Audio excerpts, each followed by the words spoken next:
FIRE, or Financial Independence Retire Early, is a game of optimisation. That's according to my guest on the podcast today. I'm pleased to welcome Logan Leckie, the man behind the development of an app aimed to optimise the FIRE journey, the FIRE process. His app, Topia, is the UK's long-awaited answer to US personal finance apps, which are designed to optimise the various metrics behind financial independence. In this conversation with Logan Leckie, we talk about some of the basics underpinning the FIRE movement before going on to talk about the 3 levers, which, when working together, can help to accelerate your savings rate towards financial independence. We then get into the workings behind the Topia app and how measuring and monitoring these essential fundamental metrics can bring you closer to your financial independence goal. So here's my conversation with Logan Leckie, founder of Topia, in episode 518 of Informed Choice Radio. Logan, welcome to Informed Choice Radio. We're talking today about a very exciting app development that you're involved with, and we'll get to that in just a minute. But perhaps first you could start by introducing yourself. Just tell us a bit about you and your background and who you are, what you do. Yeah, for sure. Well, first things first, thanks a lot for having me on the show. Really excited to be here, and I'm a massive fan. So great to be here, and thanks for having me. As you said, my name is Logan. In terms of my background, I always say that I've always had a bit of a kind of entrepreneurial / business flair in me. And then I added kind of a layer of kind of finance on top of that. So my background's been working in startups, and then I've also spent a bit of time in the financial services sector. And then for the last year, like you alluded to, I've been working on this new app idea. Fantastic. And we'll get on to talk about the app in just a moment. But I think before we do that, we should talk a bit about financial independence and the FIRE movement. So we've had a few guests on Informed Choice Radio in the past to talk about FIRE, and it's something I'm excited about. I describe always as sort of financial planning on steroids. It's sort of an aggressive form of financial planning. It's above and beyond what we typically do as financial planners in this market. But it's big in the US, isn't it? So let's start by talking about the FIRE movement as a general movement. Could you tell us about it? What is FIRE? What's the movement all about? Yeah, definitely. So I always like talking or explaining the FIRE movement by kind of talking about this sort of timeline of life, which is almost distilled on us as we grow up. And I always think, we're taught, go to school, get an education, find a good job, work your way up, whatever career ladder you want to, and then you reach this kind of or this ultimate age of 65 to 70, at which point you retire. And then after that, when you hit retirement, what does that mean? It means you're in a place where you can choose how you spend your days. You've got enough money to last you for the rest of your life, and you kind of reach this point where you're completely financially free. So what the FIRE movement does is they basically question and almost challenge that timeline which is set out for us. And they say, why 67? Why do I have to wait that long to gain that sort of freedom, that financial freedom? And what they do is they almost, when I say they, I'm part of it, I should say we redefine our kind of relationship with money, and through a combination of assessing kind of our life choices and how we spend our money, you can hyper save and rapidly increase your kind of savings rate, which enables you to, again, rapidly increase your net worth, and you do that by kind of effectively investing that money. And what that does is it gets you to a point where you've got a big enough of a net worth where the annual investment return equals your annual cost of living. And what that means by definition is that you're no longer dependent on your month or on your annual salary, which means you're financially free. So looping all the way back around to that kind of timeline of life point I started with, they pull that kind of retirement age much further forwards than the kind of 65 to 70, enabling people to reach kind of early retirement, which is what the Financial Independence Retire Early kind of acronym stands for.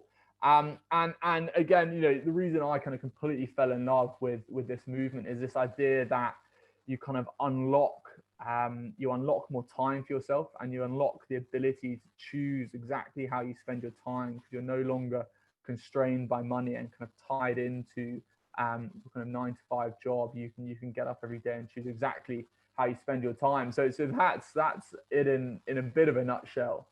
No, that's a fantastic explanation of it, and it's as I said in the question, it's a big movement or a growing movement, at least in the US. It's starting, I think, to come to life here in the UK. Is that fair to say?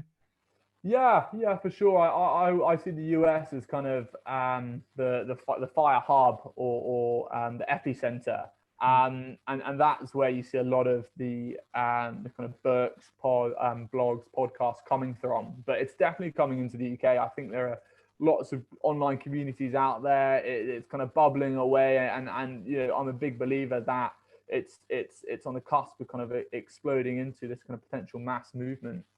But it is something, as you explained in your answer, is almost sort of countercultural. It's against what we see as conventional societal norms and expectations of us. I mean, society expects us, as you said, to go to college, go to university, to get a career, to work for say 40 years, and then to retire.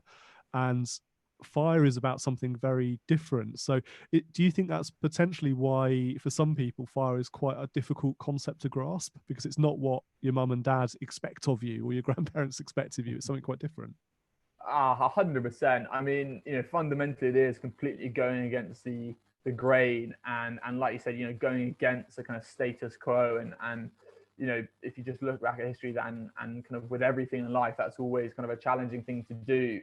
And yeah, I mean, the fact that it questions all these kind of embedded and ingrained kind of assumptions and timelines that our parents have lived by, all of our friends live by, and it's very much kind of setting out on your own path, which I think, yeah, makes it, yeah, but it just makes it a bit more tricky to kind of gain momentum. And I think, you know, the biggest thing I see, and maybe I've experienced as well, is that a lot of people almost question whether they can do it, and whether it is actually achievable. And you know, if completely out of context, you know, I said to you, I think I'm going to retire at 40. Then you know, the first question someone else is going to say is, you know, I think that's a lie. I think that's impossible. So it's also breaking down those barriers as well, which is really important in the movement.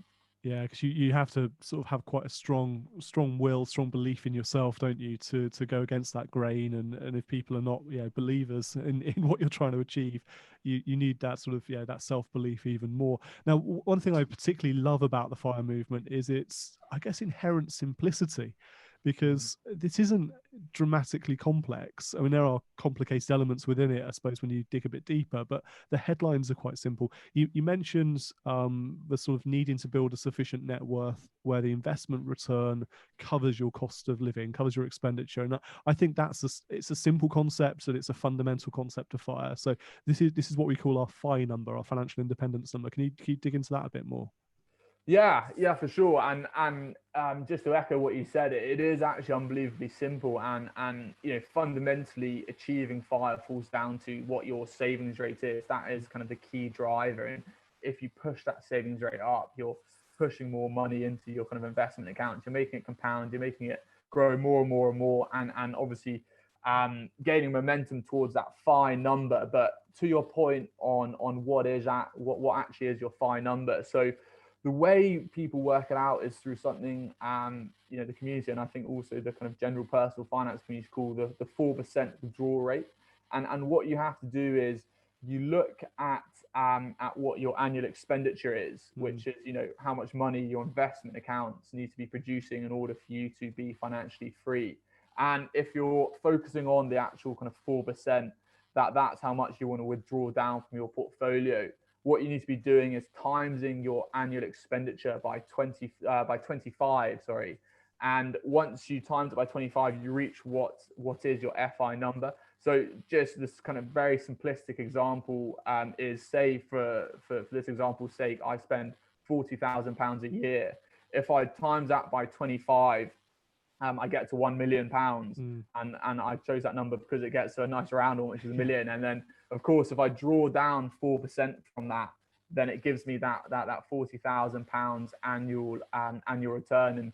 And for those of you who are interested, where the kind of 4% withdrawal rate comes from was various simulations were ran across lots of different stock market scenarios, and it found that if you do draw down that 4% every year, then it dramatically kind of decreases the likelihood of you running out of money. And again, for the kind of hardcore FIRE people out there, there are people do debate it and have different kind of specific, 4.5%, 3.5%, and it just comes down to, how much risk are you willing to take. If you're want to make sure you're never going to run out of money, then you're going to be pulling that 4% withdrawal rate down a little bit, and if you're a bit more at risk, then pushing it up. And at this point in the conversation, I'll signpost listeners to a previous episode, which was my conversation with Abraham Okasana, who is the author of the 4% Rule in this country. He's written a book about it. He's produced software, which is called the Timeline app. And we use this within Informed Choices Financial Planners to really accurately calculate the sustainable withdrawal rate for a particular individual, given their risk level, given their asset mix, given their time horizon, that sort of thing. So 4% Rule, great headline, love it. That's we back that. And it's a fundamental part, as I say, of the FIRE movement, and a very simple part of it. But as with all things, you can dig a lot deeper, can't you, and find the real the nuances behind some of these headline numbers, which is great. So 4% Rule, the FIRE number, that's an element to it. But you mentioned there as well, making sure you up your savings rate and get there faster, because this is about time at the end of the day, isn't it? And we can all achieve a FIRE number on a long enough timeline if we live to age 250 or 400 or something, with a minor, unless we're of course losing money each month, getting into debt, that's a different story. But assuming we are saving each month and we're putting money away for the future, we can get there in time, but accelerating that savings rate. So what do we need to do to get there faster? Yeah, great question. So I always like to describe a journey to FIRE as having three levers in front of you. And if you pull different levers, it's going to get you there quicker. If you pull all three at the same time, you're going to be firing along the journey, if I may say so. So the first lever is your income, right? If you can increase your income in kind of any way or form, then it's going to give you a greater kind of sum or pot of money which you can start saving from. So big within the community is this concept of kind of side hustles. Can you earn a bit of passive income on the side? And I've seen time and time again people develop these really, really prosperous side hustles which just supplement their income.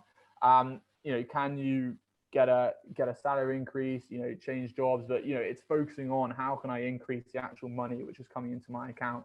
And then lever number two is expenses, which does what it says in the tin. If you can decrease the amount of money you're spending, then obviously you're going to be increasing that savings rate. And again, this is another fantastic area of FIRE which I absolutely love, and it's that what it teaches you to do is just reflect on what actually adds value to your life and what actually kind of makes you happy and brings you happiness.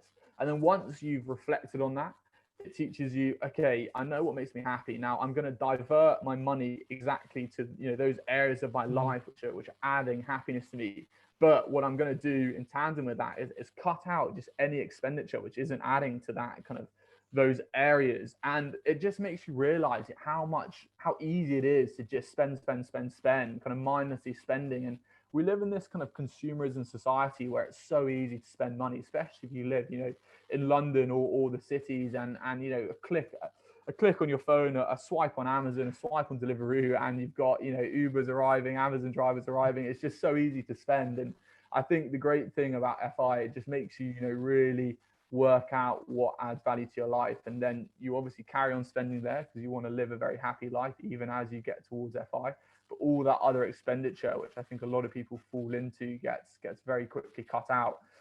So that's the expenditure lever, and kind of you combine those two levers, it actually gives you that savings rate. And then the third lever is just encompassing the kind of investment side of things and making sure that you're making your money kind of work for you and compound and grow. And within that investing angle, it's what are your fees? Are you maxing out the kind of necessary wrappers and vehicles which you can? And all three of those levers are kind of there to propel you and get you to FI as quickly as possible, really. Yeah, and as you say, it's a combination of those three things, because so often when people are trying to improve their savings rate, they focus on cost cutting, but actually you can probably make a much bigger difference to your savings rate if you increase your income, as you say, with a pay rise, a side hustle, etc. And then getting that return on investment as the third lever, boosts it even more so. So yeah, it's a fantastic concept. It really is. And in terms of a target savings rate, what people in the FIRE movement are going for, because I know that the typical, again, very headline model that we talk about is the 50-30-20 rule, in terms of 50% of your expenditure on essentials, 30% on discretionary expenditure, and 20% on saving for the future. FIRE sort of turns that on its head a little bit. Yeah, it does. It does. And I guess if you really boil it down, it's just maximizing how much of obviously that kind of total expenditure is going into your investment accounts. And I think from what I've seen, the kind of golden number is usually around that kind of 40% of your income is going towards your kind of investments, which is growing your net worth. But I've seen anywhere from 30% to kind of 80% at the other end of the scale. And again, it just completely comes down to what sort of life you want to live as you're on your journey to FI. And I've seen some people who they're just tunnel vision. I want to get there as quickly as possible, and they're happy to kind of sacrifice holidays and discretionary, a lot of their discretionary spending and other things, and all their money's diverted into their investment accounts. Whereas other people want to just don't mind increasing the timeline slightly, but then having a bit more not fun, but just being a little more relaxed with their kind of investment strategy and savings. Yeah, no, that makes sense. Now, Logan, we've spoken in this episode so far about quite a few different numbers, or things that can be measured as numbers at least. So, savings rates and your FI number, your net worth, progress and time, and the rest of it. So, how important is it to track all of these things? And we're going to come on and talk about your app in a second. I'm trying to lead you into that, if that's okay. So, talk to me about tracking and the importance of monitoring and measuring your progress towards each of those numbers. I mean, it's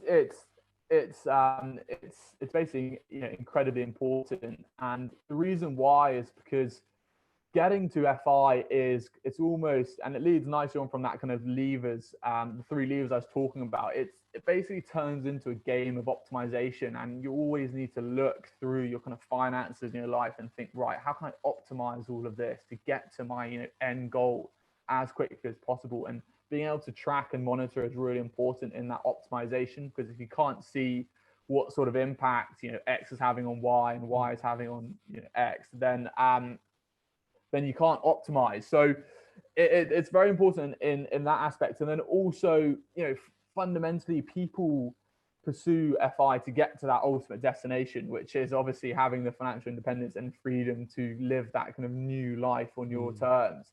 So when I see people kind of not tracking their journey, they lose kind of a little bit of motivation and inspiration, because they're not kind of reminded, they're not reminding themselves that they're getting closer to that ultimate destination, and they almost lose track of it, because although they think they're working really hard towards it, if you're not aware of how close you are, or that you've decreased the amount of time it's going to take you to get there, then it's not going to motivate you as much. Whereas what I definitely did on my journey is I was always looking and seeing how much closer am I getting to that end goal. Oh, okay, so I increased my savings by 5% last month. Oh, that means I'm going to get to financial independence 1 month quicker, and that's really motivating. So that's why it's really important. And then because you kind of nicely led me, and that's where this kind of app I'm working on comes into play. And it basically, if I just go back onto my story a little bit first, like I said, I was heavily pursuing FI,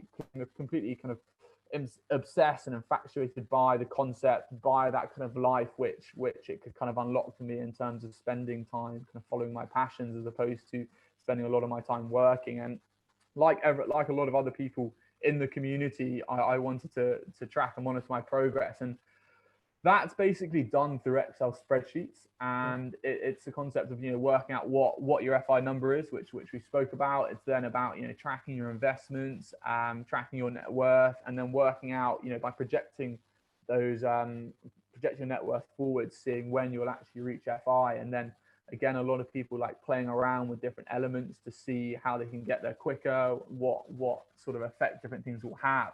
And that's all done on Excel. And it ends up actually turning into a bit of a monster of an Excel spreadsheet, which is exactly what I found myself. And, for me, I've always worked with Excel. Numbers have always been pretty kind of familiar to myself. So it wasn't that big a problem. But what kind of led me onto Topia was this kind of realization that on the one hand, we had this kind of fantastic movement, which I fundamentally believe can massively change someone's life and have huge positive benefits.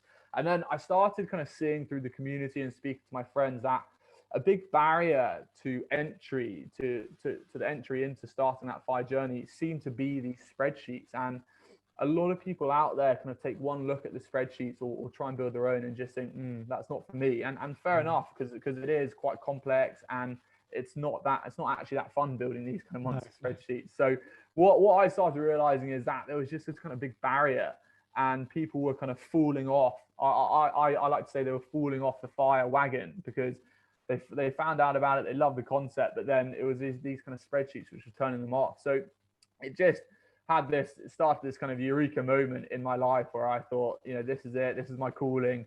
I'm going to build this all-in-one FI app, which basically eradicates the need for these spreadsheets. And that's basically what I've spent the last kind of 8 months doing. And my mission is to basically build this app which just makes FI ultra accessible, so anyone can come onto it, learn what FI is, and very easily track and monitor their progress and ultimately get to FI as quickly as they can. And like I said, the whole point in that is to get rid of the need in the spreadsheet. So kind of Topia, which is what the app is called, does a lot of the work for them. So what we've managed to do, which is kind of our unique selling point at the moment, is that someone can come onto Topia, and I think we've got it down to 14 seconds now. They can come on, they can find out what their FI number is, they can find out how long it's going to take them to get there, and they get a couple of recommendations on how they can decrease that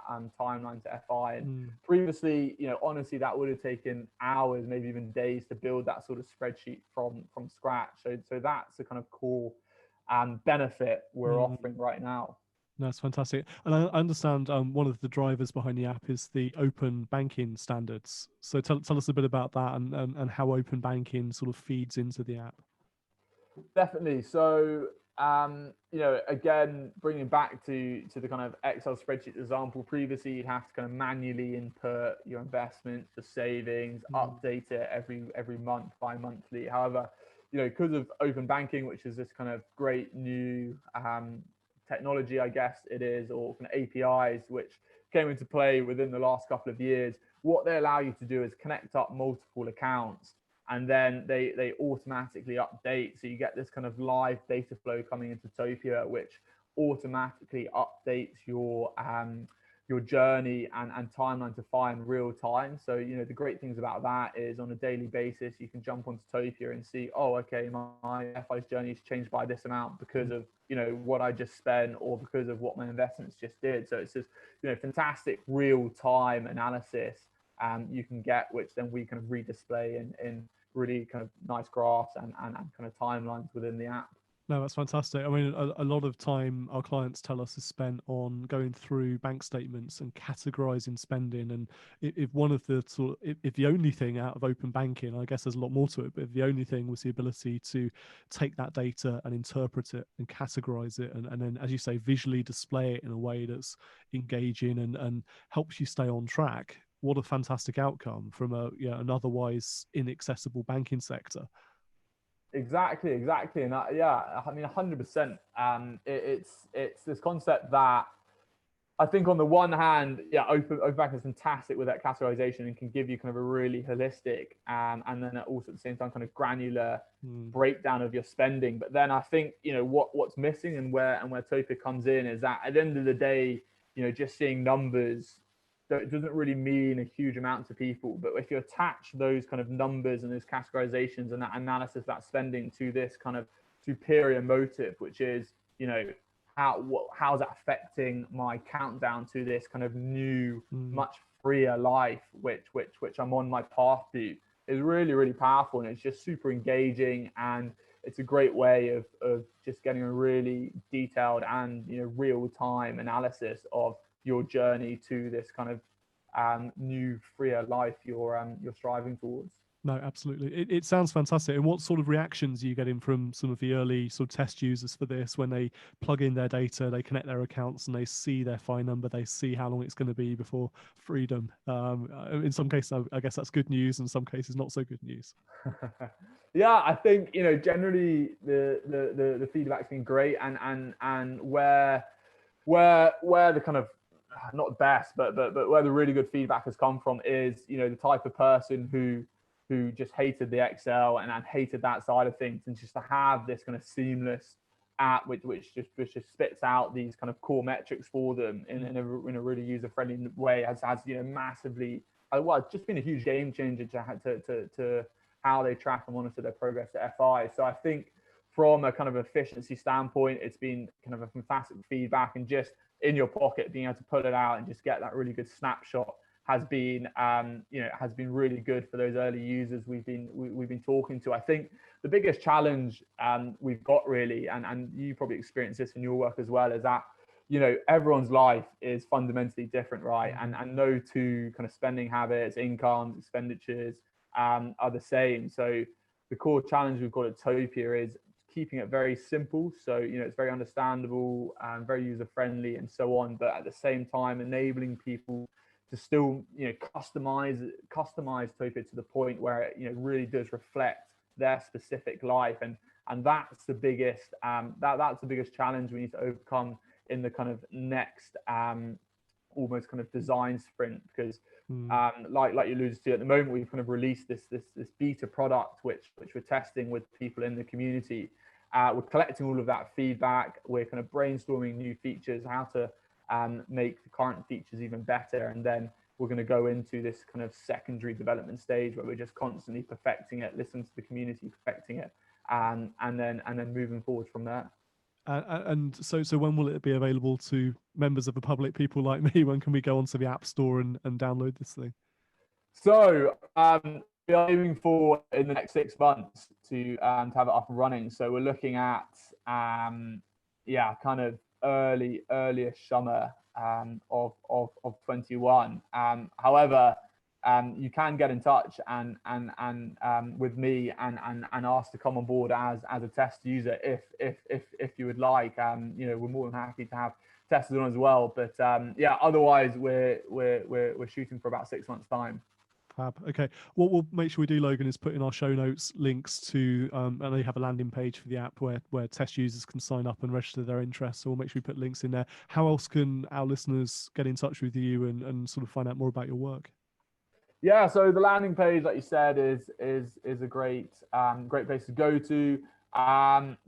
We're also on all the kind of socials as topia.uk, so maybe we can put those in as well. And then always happy for people to reach out directly to me. My email is logan@topia.life. Always happy to hear people's thoughts and feedback, and of course if you have any questions, get in touch, and I'll always get back to you on them. Fab. Logan, thanks so much for joining us on the podcast today. It's been a great conversation. I'm sure our listeners will get a lot of value from that one. Thank you so much for taking part. Absolute pleasure. Thanks a lot for having me. A big thank you to Logan for joining us for this episode of Informed Choice Radio. I am fascinated by the FIRE movement. I think it has a long way to go here in the UK. It's huge and it's growing over in the US. And the UK is ripe for this sort of disruption with the sort of app Topia that Logan is developing. I have a couple of projects on the go currently related to the FIRE movement. It's still a little bit too early to share details of those, but do watch or at least listen to this space to find out more in the not too distant future. You can find show notes for this episode along with our entire back catalogue of podcast episodes and of course useful links from this conversation. Until next time, I'm Martin Bamford and this is Informed Choice Radio. And remember, when it comes to your money, the more you know, the faster it can grow.